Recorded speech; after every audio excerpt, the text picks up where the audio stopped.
龙生龙，凤生凤，七仔的儿子疑心重。眼前这只偷感很强的小熊，就是七仔的儿子秦华。别的熊要靠眼圈或脸盘子认爹，而秦华只需要一个眼神就足够。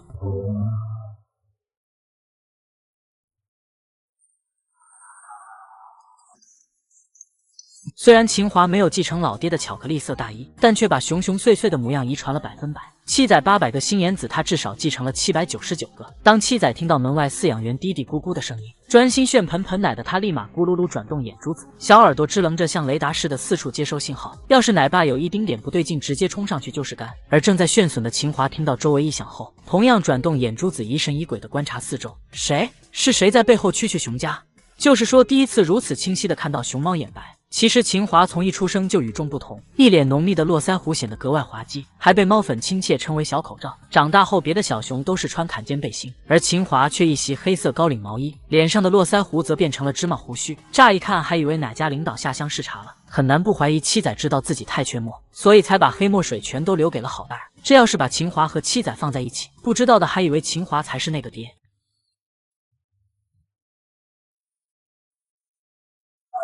不过秦华霸气外露的外表下，却是个妥妥的战五渣，又菜又爱玩的他特喜欢招惹情欲，结果每次都被姐姐好一顿胖揍，甚至有次被揍到完全不敢下手，任凭奶爸如何呼唤他都不敢下来。只能说相较于心眼多战斗力强的七仔，秦华好像才更像是地主家傻儿子。想当初七仔小年纪就武功高强，别的小熊拉帮结派主打熊多力量大，结果反被七仔揍得嗷嗷叫躲到了树上。尽管七仔的威名在熊猫圈广为流传，但总有不信邪的小熊想去尝试一番。娄阿宝就曾隔着铁栏杆挑衅了下对方，七仔可不惯着他，直接一口咬下去。就这样，原本高大帅气的阿宝变成了委屈巴巴的斑瘦小熊。对此，网友辣评一只最好认的熊猫创造了另一只更好认的小熊。为了报复阿宝，四处说七仔是个暴力狂，搞得对方在熊界、猫界、熊猫界的风评骤降。对此，七仔不仅不收敛，反倒变本加厉，竟然还跟邻居乐乐模仿阿宝被咬的惨状。就是说这演技不去拿奥斯卡影帝可惜了。果然黄毛才是最不好惹的存在。熊猫蔓越没有多信任杨奶爸，被对方狂拍后背也不生气。这天蔓越没吃东西，太快噎到了。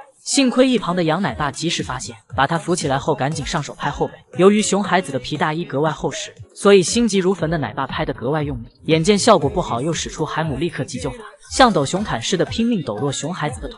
可怜杨老汉这瘦削的小身板，感觉吃奶的力气都使了出来。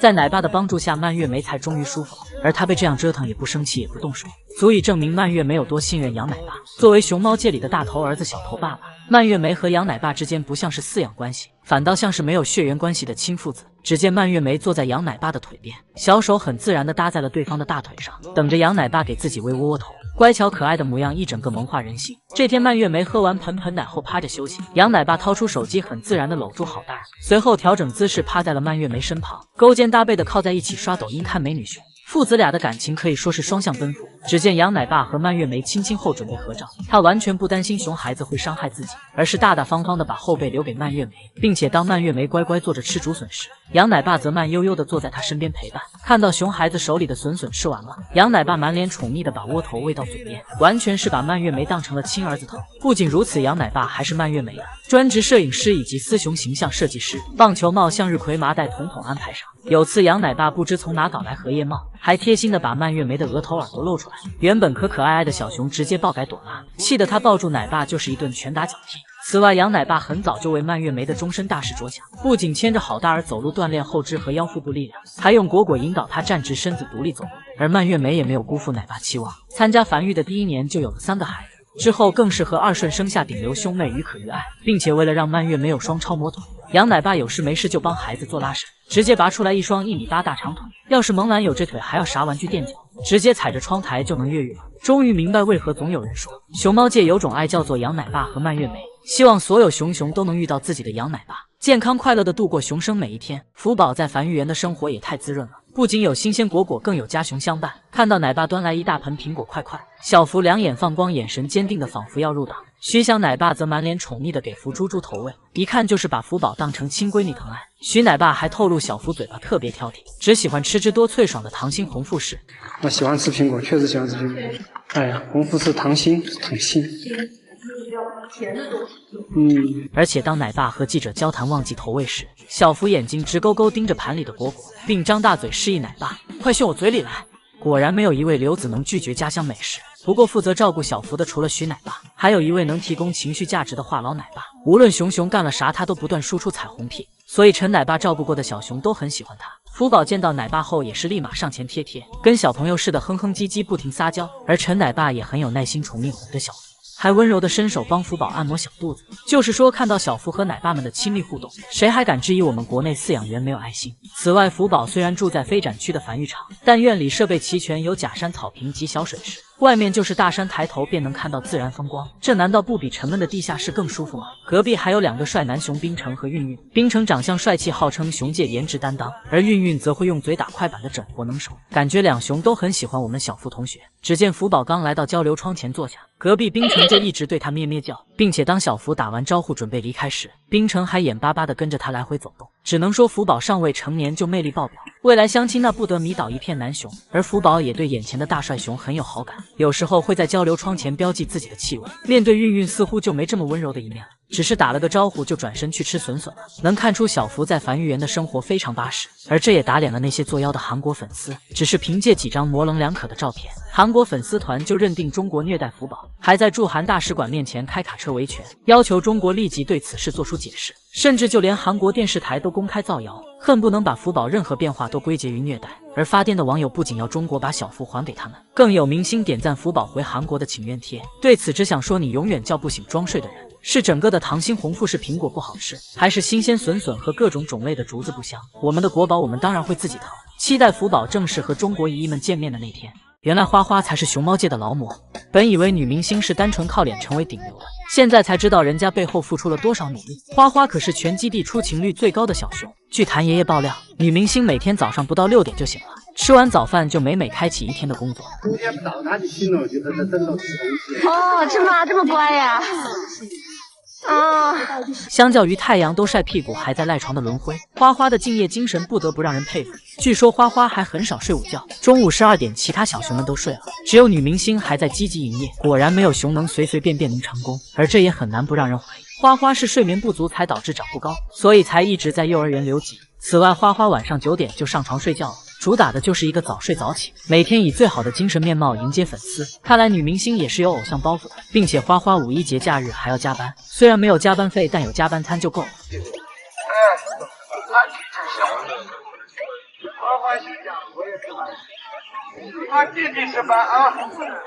要知道花花才3岁，她还是个孩子，就这么努力工作了，这一点连基地的保安都忍不住实名表明。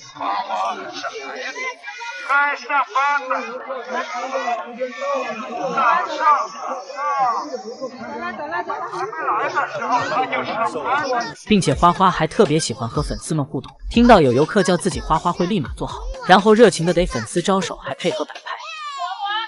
有姨姨叫我呢，赶紧做好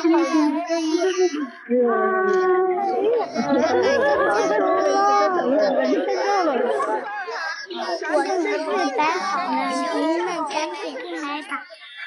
就算是困到坐着睡着了，花花也要正对着姨姨们坚持营业。而花花的敬业精神实际上从小就体现了。当她被奶妈抱到外场后，虽然还没有睡醒，哈欠连天，但花花对待工作却非常认真。只见她专门从笋堆里挑出一根大竹笋，然后正对着游客抱着笋笋躺在地上。花花也不愧是无死角大美女，怎么拍都抵挡不住她的美貌。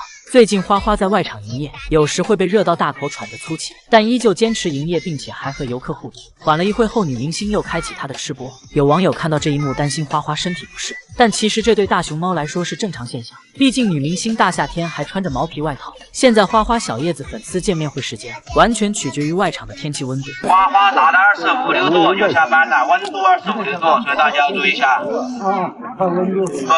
要是温度达不到25、6度，他就下午4点半才下班。而最近几天，女明星10点左右就下班了。他10点半以后就得睡觉了吗？不是睡觉，是天热怕热。我们穿多少，花花穿了多少，对吧？主要是花花的父母没有给他准备短袖，这个问题不好解决啊。如此看来，年底基地不给花花颁发个劳模奖章都说不过去，到底发生了什么，竟让这群熊孩子集体越狱？这天，美奶妈准备给小家伙分发同款，还没打开门，熊孩子就已经迫不及待。只见他们堵在门口，不是急得上蹿下跳，就是用小手扒拉着栏杆让奶妈开门。然后美奶妈把所有的锁都打开，清点了一下熊鼠，看着眼前的混乱场面，美奶妈根据以往的经验判断，一会门开后肯定控制不住熊孩子，于是她赶紧叫来奶爸帮忙。果不其然，刚打开铁门就有熊孩子。美奶妈见状就急忙慌把小家伙拉进去，谁料奶爸手忙脚乱中，竟辅助一只熊孩子越狱成功。小家伙溜达了一圈，看到兄弟姐妹还困在里面，于是又折返了回去，并成功吸引了一个小伙伴。渐渐场面开始彻底失控，只见2个熊孩子硬是要从门缝里冲出来，奶爸只好按着门拦着小家伙。这时美奶妈在里面疯狂把他们拽进去，奶爸这才勉强把大门给关上。忙活了一阵后，奶爸奶妈才将小家伙分批放出来。但随着外面的熊孩子越来越多，场面又开始变得混乱起来。只见小家伙们你争我抢，明明自己面前就有盆盆奶，但还是别熊盆里的好喝，也真怀疑这是一群小猪仔办的。不得不说，给小家伙喂奶是真费奶妈。不仅要保证每个熊孩子都能喝到，还要阻止他们四处捣乱。等到所有的小熊都喝饱回屋后，还留下一个勤俭节约的小家伙。只见他认真检查着每个盆，主打的就是一滴都不能浪费。而同样的场面，发姑奶爸也经历过，并且这些熊孩子还都比较小，他们很轻松的能从栏杆缝里钻出来。不过小家伙们的行动速度也比较慢，所以每钻出一个熊孩子，发姑奶爸就赶紧把他引到盆盘里位置。有的小家伙个头比较大，出不来就在里面哼哼唧唧，好不容易出来后，发姑奶爸还安慰到每熊都有不用抢。最后所有小熊都心满意足喝上了盆盆，果然没有什么能阻止小吃货的干饭步伐。大熊猫99擦边熊实锤了。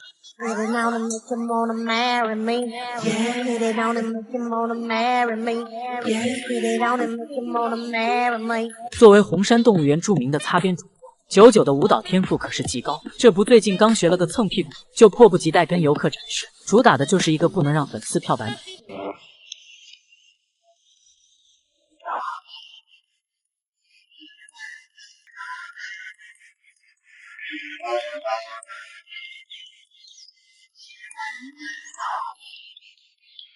动物园对此表示我们拒绝动物表演，但99却发话这还不是捎带手的事。果然论跳擦边舞，没熊比99更专业。每天上班时间，99都在疯狂营业，卖力整活，在线演绎从富家女到乞丐是重什么体验。每次饲养员给99发了一根超大竹笋，他都直接从中间咬开，看都不看一眼就把笋头扔掉，然后开始一点点剥皮。不愧是富家女，扔的都比吃的多。最后只留下最嫩的笋尖嚣张开吃，这迪拜式吃法像极了刚发工资的打工人。对于鲜嫩的笋尖，99绝不会浪费一点。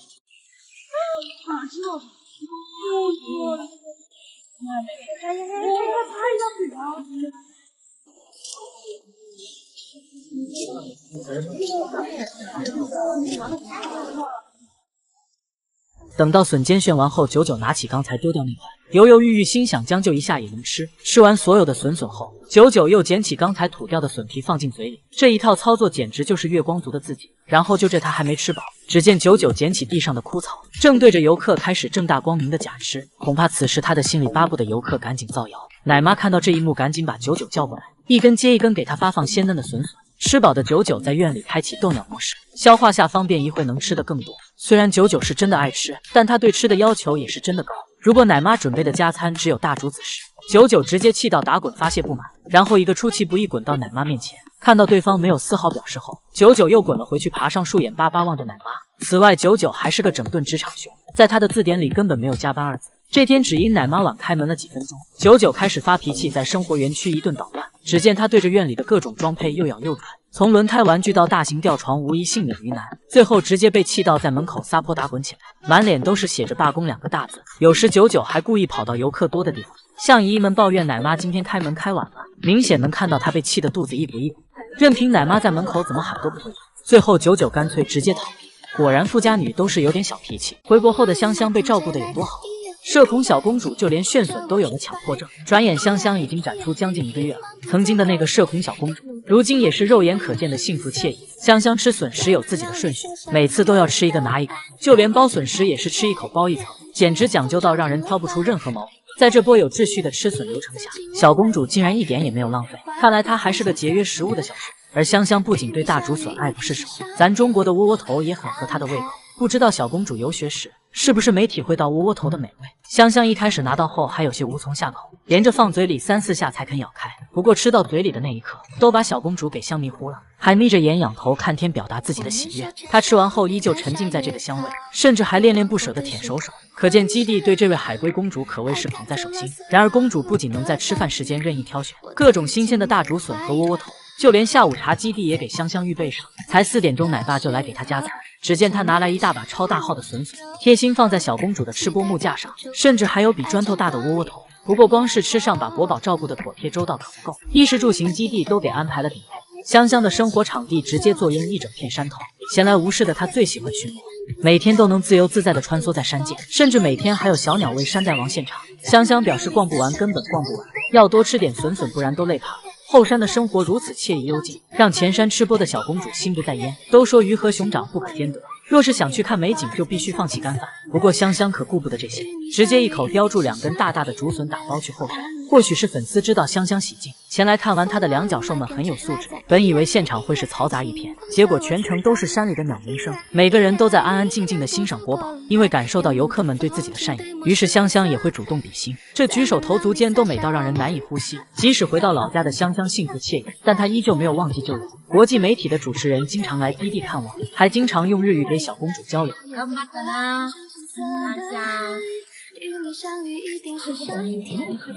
当听到熟悉身影的那一刻，香香瞬间竖起了耳朵，或许她也在怀念日本的那段生活。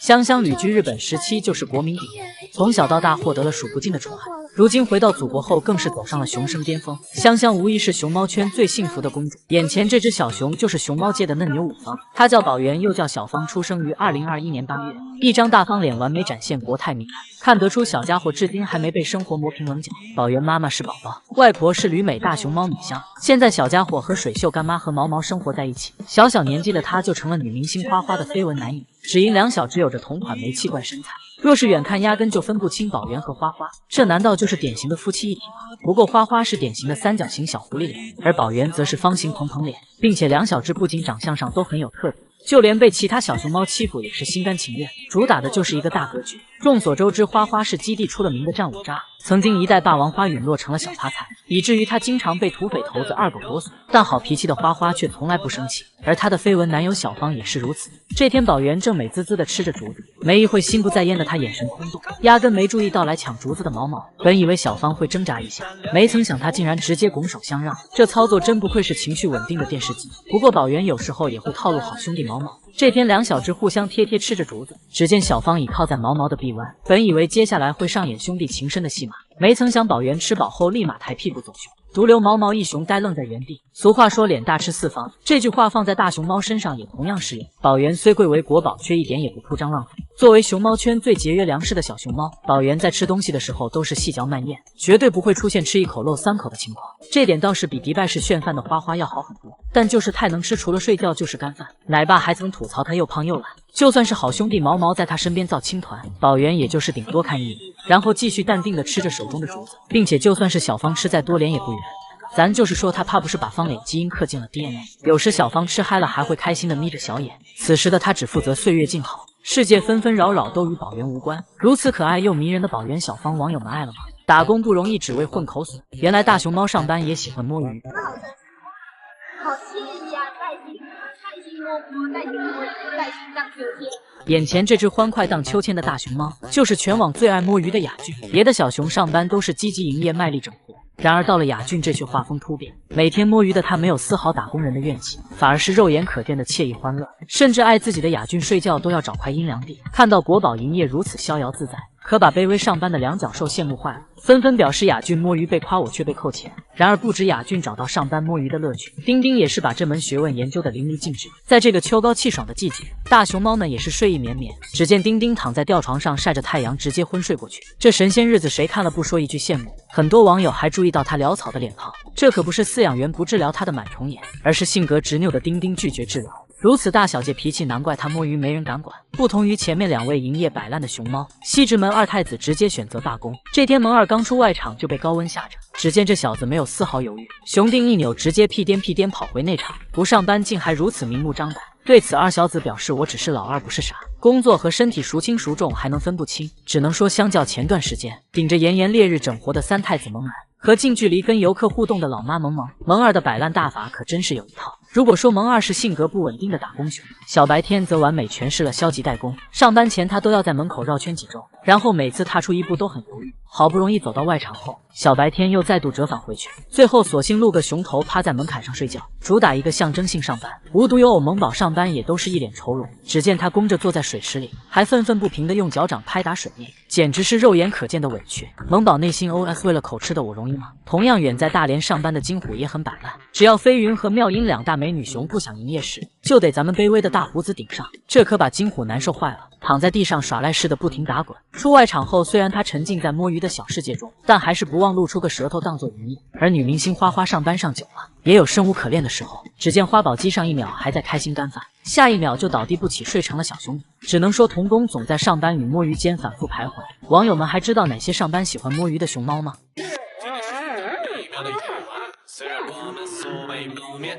原来除了发箍奶爸，萌兰还有一个心心念念的奶奶。萌儿到底有多喜欢木叔呢？本来在院子里玩的萌兰听到木叔的声音，立马放下手中的袋子，开心的羊叫跑过来，趴在玻璃上想跟木叔来一个贴贴。要知道萌兰这小子只要遇到开心事，就会发出咩咩的羊叫声，而每次看到木叔时，他一准羊叫的最欢。有时候萌兰还会开心的一边叫一边打滚，看到木叔在自己身后咬着手左右摇摆，一脸娇羞。木叔不来看自己时，他就折断院里的小树，坐在墙角吃树枝卖惨。可以说在北栋，木叔就是萌兰最好的朋友。虽然木叔经常去看他，但大多数都是空手去，有时候还专挑萌兰睡觉的时候来，结果把人家叫醒了，又让人家继续睡。恐怕萌兰心里一定在想，烦死熊了。萌兰，萌兰，哎，睡吧。为了让木叔补偿自己，他还提醒：说什么？你再说一遍。哎，你现在不说了？啊，还有什么呀？啊，还有啊？就这点事儿？是就这点事儿吗？行，知道了。还有没有事儿啊？啊，你就不用监督了啊。不仅如此，木叔还老给人家萌兰起外号。这天，萌兰正在躺椅上开心干饭，木叔隔着栏杆把外号都喊了一遍，萌兰理都不理，而内心一定在想：别说话了，没一个字是我爱听的。嘿，大胖小子，黄蛋子，嘿，三胖，嘿，胖胖，大脑袋。嘿，猪，有时候萌兰还会被木叔教训一番。这天他觉得小蓝车越狱不顺脚，3下5除2就撕了个稀巴烂。木叔看到后立马对他进行了批评教育，不爱听的萌兰直接扭头走去。你说你拆他干什么呀？啊，给你弄俩玩具，不是给你弄一玩具，你小点劲儿行不行？哎，哎，我说你两句又走是吧？哎，没劲了啊！虽然木叔用着严厉的语气挽留，但萌兰受伤的心也不会为他停留。事实上，木叔并不是萌兰的能爸，而是在动管部掌管他吃穿用的领导。因此，木叔也经常拿着账本来找萌兰算账。拆坏的监控、挖烂的墙角，铁证如山面前，萌兰也供认不讳。结果就是萌儿不光要被扣掉10根腿，下个月的小零食也一并没有。听到这，萌兰不敢相信自己的耳朵，气得直接站起来摇头晃脑。木叔没事人一样，还打算和他拔河玩，可他却忘了这小子在气头上，一个使劲，木叔踉跄着差点没站稳。有时候萌兰还会突然松手，结果木叔又是一个踉跄没站稳。只见这小子脸上是大写的幸灾乐祸，如此通人性，看来萌兰这么受喜欢不是没原因。大熊猫抽血打针会有什么样反应？看看福宝一家的表现就知道了。首先登场的是逍遥公子哥乐宝，只见他霸气的往地上一坐，江奶爸拍了拍护栏，他直接伸出胳膊抓住。看来乐宝对于打针的步骤轻车熟路。江奶爸先是给他测量了体温，然后不断给乐宝喂小苹果，分散其注意力。医护人员则在旁边快速进行消毒打针，整个过程十分顺利，乐宝丝毫没有不适感。吃累的他甚至还直接打起瞌睡来，不愧是家里顶天立地的男子汉，这点疼对他来说不过就跟挠痒痒一般。第二位登场的是优雅的爱宝女士，看到江奶爸和医护人员，她乖乖坐好，熟练的把手伸出来抓住护栏，在奶爸的指令下，爱宝张大嘴配合测体温。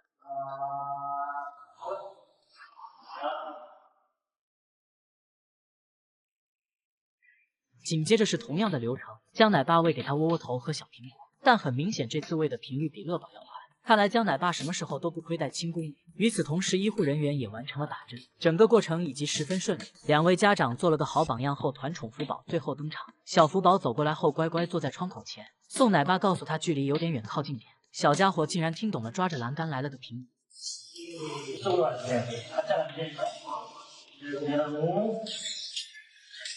然后乖乖张嘴让奶爸测量体温。这时候的小福宝手臂还很短，抓不住护栏。宋奶爸贴心的给他拿来一根竹子。其实福宝这次并不用打针，只是进行训练。宋奶爸还详细给他讲解了打针的流程，让小家伙做好心理准备。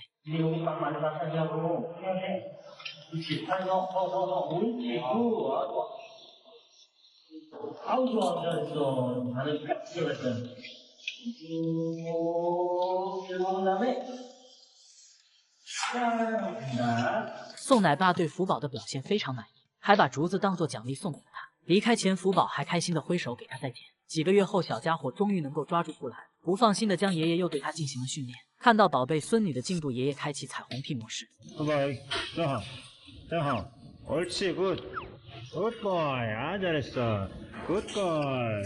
而等到福宝真正迎来打针的日子，江爷爷略显紧张的不停投喂他小苹果，分散注意力。小福宝也非常给力，一声不吭完成了打针。看来我们的福宝还是个乖乖熊。眼前这只会划船的猴，因为害怕被猴王打进在水里1年多，饲养员给他的苹果也只敢躲在水里吃。正当人们可怜他遭到猴界霸凌时，得知真相后，网友彻底坐不住。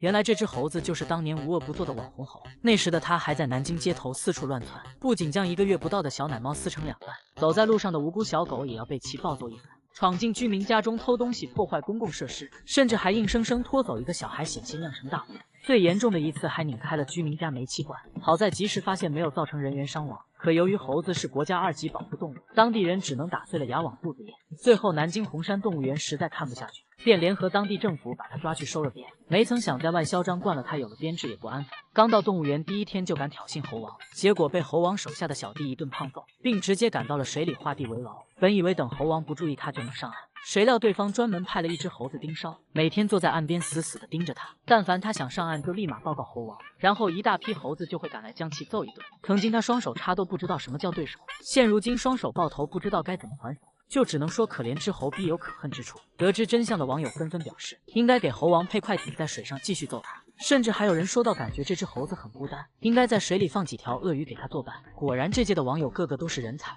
而像这样的泼猴的确需要收拾一番。如今这只猴子天天水上漂，还学会了划船。园内工作人员表示，现在他都不肯向猴王认输。目前他还策反多只猴子，经常在水里训练各项技能。有了小弟的他，也变得比以往更加嚣张，多次一脸不屑地对着岸上的猴子比中指，并且还经常引诱策反的猴子挑衅猴王，导致2个战队的猴子打得不可开交。看到这一幕，网友纷纷表示，像这样的精英猴子就应该租出去，换回我们的国宝大熊猫。谁能想到把福宝宠上天的江爷爷和宋爷爷，一开始并不想养熊猫。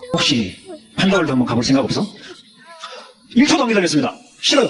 最近江爷爷在演讲中说道，起初园长问自己愿不愿意去养熊猫，他果断拒绝，但第2天还是被调去了。而宋爷爷跟江爷爷一同来到熊猫世界，也并不是很开心。很显然他低估了福宝的魅力。福猪猪的治愈可爱很快让宋宝彻底沦陷，果然没有人能逃过真相定律。宋爷爷把福宝当作全世界最珍贵的宝物，从小家伙出生到现在，他给大孙女做了上百件玩具，努力让宝贝孙女的生活充满无限惊喜。一次，宋爷爷早早来到园区，给宝贝孙女准备了一个小雪人礼物。他来来回回换了几次位置，希望福宝出来后一眼就能看到惊喜。福猪猪也果真注意到爷爷给自己的礼物，只见他直接绕过面前美味的竹子，上前闻了闻雪人，嗅到宋爷爷留下的气味。福宝开心的把小雪人抱在怀里，高兴的手舞足蹈。看到隔壁小熊猫的院子里散落一滴枫叶，宋爷爷第一反应就是想大孙女会不会喜欢，于是他精心挑选了一片最好看的枫叶，放到福宝要吃的窝窝头上。福猪猪看到后爱不释手，第2天宋爷爷就给他扛来3大袋枫叶，并且还贴心给宝贝孙女洗干净。福宝开心的在上面疯狂打滚。对于宋宝而言，宝贝孙女快乐就是第一大事。当福宝吃饭时，宋爷爷就在一旁宠溺的看着小家伙，满眼的爱意与幸福隔着屏幕都能感受到。果然宋痴汉的名号不是白叫的。众所周知，福宝是个下班困难户，每次回家前宋爷爷都会陪他玩好久。之后宋宝指着手表给福猪猪看到时间了，然而还没玩够的福宝却小头一抬，示意爷爷不用等自己，你先走。宋宝自然明白大孙女不想下班的心思，于是他直接一头扎进福宝怀里，试图用撒娇战术让福猪猪跟自己回家。福宝顺势揽住爷爷的胳膊，还嘟起小嘴亲了他一口。这甜甜有爱的一幕像极了偶像剧，并且宋爷爷对福宝的爱真的是溺爱，甚至连福猪猪拉的青团都觉得是香的。当宋宝给福宝拍照，大孙女的脸蛋占满整个屏幕时，他都不会说一句福猪猪的脸大，而是吐槽自己的手机屏幕太小了。 화면이 꽉 차네요. 핸드폰이 작아서 그런 거예요. 우리 뚱땅이 머리가 큰 게 아니에요. 우리 뚱땅아. 之后福宝一直在专心致志努力干饭时，宋爷爷的彩虹屁全程都没有停下来。 아니 이거는 화면이 꽉 차고 있어. 후아후의 발뭉탱이랑 손뭉탱이 털주먹 너무 귀엽지 않아요? 안 귀여운 데가 없는 것 같아요. 福宝出生1000天的时候，宋宝曾写下一篇遇见1000日的幸福。他在其中和宝贝孙女说道：“托你的福，我开心了1000天。”宋爷爷还曾说过，对于自己而言，福宝就是经验这个词本身。而福宝能被如此有爱的爷爷照顾，实在幸福。坐月子没有月嫂帮忙，和有月嫂帮忙的差距能有多大？9月16日，莫斯科动物园更新了一张大熊猫丁丁的幼崽正面照。只见小乌拉头顶炸毛着潦草的发型，浓浓的科研气质挡都挡不住。果然不让月嫂近身照顾还是不行，毕竟隔壁爱宝家的双胞胎被照顾的富家千金气质展现的淋漓尽致。可丁丁由于生头胎经验不足，放着免费的月嫂不用选择自己辛苦带娃。小乌拉都出生了20多天，丁丁波娃还要时时刻刻牢牢抱着娃。 即便面对专门来照顾他坐月子的中国奶爸，丁丁也会毫不留情伸手去啃。这天，中方奶爸冒着危险近身喂给他盆盆，企图从丁丁手里换出来崽崽，可娘家人的身份也没能让他省下力气。意识到不对劲的丁丁盆盆奶都没心思喝，只见他2只手牢牢护住小乌拉，见奶爸迟迟不肯离开，丁丁1只手护住娃，另1只手抬起来，像是要打人。奶爸看到后心想，真是怕了怕了，然后赶紧从兽舍内退出来。直到今天，全体奶爸还没有抱过小乌拉，所以崽崽的性别至今都不清楚。 甚至连小乌拉体重都只能靠目测，奶爸们唯一能够做的也只有不定时蹲点拍摄，确保小家伙每天都在健康成长。前段时间，丁丁睡觉时会把娃捂得严严实实的，生怕奶爸趁自己不备偷偷把崽崽拿走。不过当他睡醒了，还是会给奶爸看2眼。然而最近丁丁把这点福利也给取消了。每当奶爸想要观察小乌拉的情况时，丁丁就会立马背过身去，仿佛在说：“我知道你们在想什么，想偷娃门都没有。”而丁丁之所以如此护崽，跟他纯正的野猫基因脱不了干系。丁丁的妈妈是野生大熊猫孩子，爸爸一宝同样也是野生大熊猫。作为双野2代，他的警惕性不是一般的高。如今丁丁波娃每天只顾着和奶爸斗智斗勇，完全没有时间和心思整理小乌拉的仪容仪表，直接导致小家伙被迫走了潦草路线。只见小乌拉热情地伸出手给大家打招呼，潦草的同时还多了几分不羁和帅气。网友看到这一幕纷纷直呼：丁丁的崽叫小爱因斯坦，乌拉就挺好，人家爱宝的双胞胎走的是甜美风，举手投足间都透露着可可爱爱，时而伸出小舌头给姨姨们卖个萌，还会释放 wink， 一下子击中网友的心巴。可到了丁丁这画风，竟直接跑偏，只能说他还是得向生双胞胎的爱宝看齐，毕竟免费的月嫂不用白不用。别看女明星花花软萌可爱，她的哥哥可个个都不好惹。首先是大哥公仔，江湖人称西区战神，曾参加过野培体格健硕样貌英俊，功夫熊猫就是以他为原型打造，作为斧头山最不好惹的存在，别的熊看到公仔都得绕路走。可偏偏留学归来的美兰不信邪，特意翻过墙头去挑衅公仔，结果直接被按在地上摩擦一番。据说公仔按着未来继父的头打了一下午，奶爸奶妈来劝都不管用。从此以后，西区战神的名号无人不知，无人不晓。而据奶爸爆料，公仔还曾薅过孔雀的毛，起因是大哥在家好好吃着饭，没曾想沈王爷直接闯入人家地盘，还当着他的面开瓶挑衅，气得公仔伸手一把薅了他的毛，拔得沈王爷一个措手不及。功夫阿宝和沈王爷的恩怨情仇照进现实，毫无疑问，最后公仔 KO 沈王爷。二哥何心人送外号火星哥西北王，本来何心要和毛笋妹妹一起远赴丹麦，可谁料出国前被检查出挂件没发育好，这才把出国留学名额给了星二，没曾想直接把笋妹给害苦了。不过虽然何心发育的不如星二好，但干架却格外厉害，不仅胖揍过星二，还打过他的哥哥星一。何心把人家揍得毫无还手之力，嗷嗷直叫。奶爸奶妈怎么劝西北王也不肯手下留情，逼得基地动用水枪，才把星一这个光头佬解救出来。四哥何风相当于一个大号版荷叶，跟小叶子弟弟长得一样的帅气，因为性格活泼，喜欢聊架，人送外号何疯子。还是个宝宝时，何风就欺负小伙伴月月，只见他占据有利地形，对着人家又咬又拽，最后直接把月月推下了木架。跟哥哥星光住在一起时，何疯子整天为了王位跟他大打出手，哥哥自然也不惯着这个瓜地，该出手时就出手，一连几个回合也难分胜负，并且何风还会经常卡饭，正好吃着竹子，不知怎么突然卡顿，小舌头还都来得及收回去。可爱呆萌的小模样和熊来风形象严重不符，而最让人意难平的还是花花的三哥和盛，曾因一段被庆贺干妈拖来拖去的视频火遍网络，人送外号小拖把。和盛是2013集有名的活泼好动的熊孩子，没事的时候就喜欢在园区内乱跑，爬树一定要爬到最高处。可惜的是，在野化培训中遭野兽攻击，导致全身细菌感染而引发败血症致死。如今公妈也去了潘达星球，相信在那边她一定会照顾好和盛宝贝。